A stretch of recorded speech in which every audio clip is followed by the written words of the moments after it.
In this video we're going to look at some real life examples of similar figures, solving proportions with similar figures.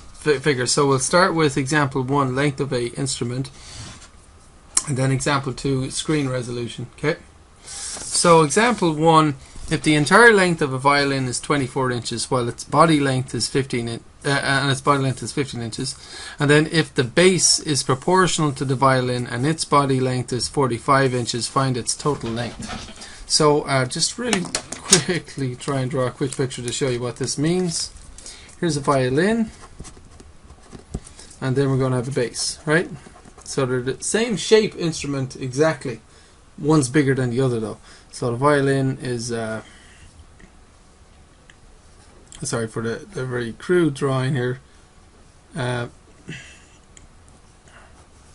Okay, sorry, terrible drawing. The body length is 15,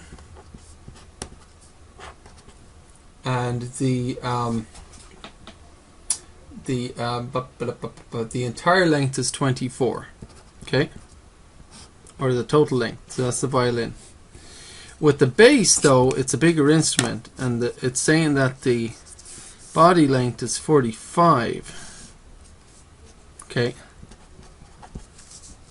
So that's the body length of the bass. Oh man, I'm just so bad at this. Sorry. Well, I guess I am. When oh, jeez, didn't go. I just wanted to get to the end there. So that's the body basically of the bass, and then of course it's a little bit longer. All right. What is the total length? Is the question. Okay. So well, I guess we could put these guys in red. So this is the one we have to find, and the total length of the violin is 24. Okay, so we could set up a proportion where you have so this is unknown, you could call that x. So you could set up a proportion where you have the total length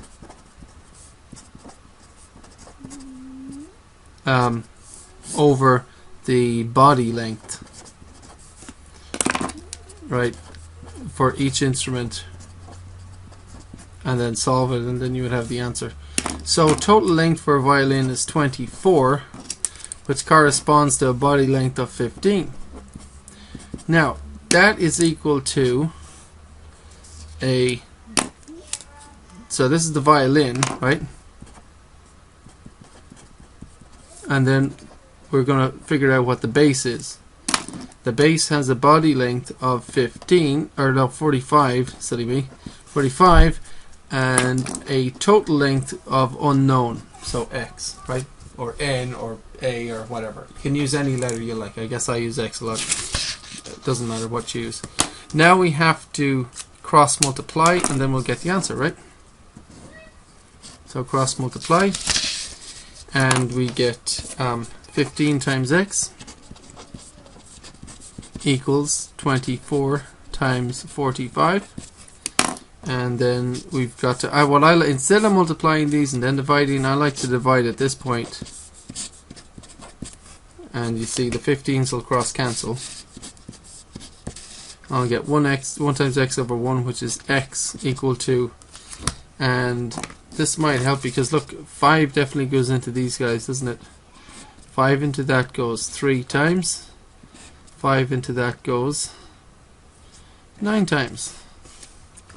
And look, 3 goes into 9. 3 into 3 goes once. 3 into 9 goes 3 times. So what I have is 24 times 3 over 1. So I just need to multiply 24 times 3 and I have the answer, right? 3, 4 is 12, carry the 1. 2 is a 6, and 1 is 7. So I have x equals 72 watts. We're talking about inches, aren't we? And actually we could divide that by 12 and get feet for fun. So to turn that into feet, you'd go 72 and just divide it by 12, and then you have feet. Okay, 72 inches divided by 12. So we could go let's look at example 2, screen resolution. Sometimes videos that I make don't play very well, and so I make them smaller. So the best resolution that I would have it could be better than this, but the best resolution for these videos I make is 800 times 600. But sometimes to make them play better on people's computers, if you have slow internet and that, I make them to be 640 times what? So times an unknown amount. So please press pause and figure out what the size of this smaller video is. Okay, I'm going to do it now. And by the way, pixels means definition, like there's more dots in the picture, which gives it a clearer image, not so blurry, right? Anyway, and also slightly better quality sound too. Well, better quality sound too. So 800 pixels. So basically, we have length and width, you could say. So our proportion could be the length over width equals length over width. Okay.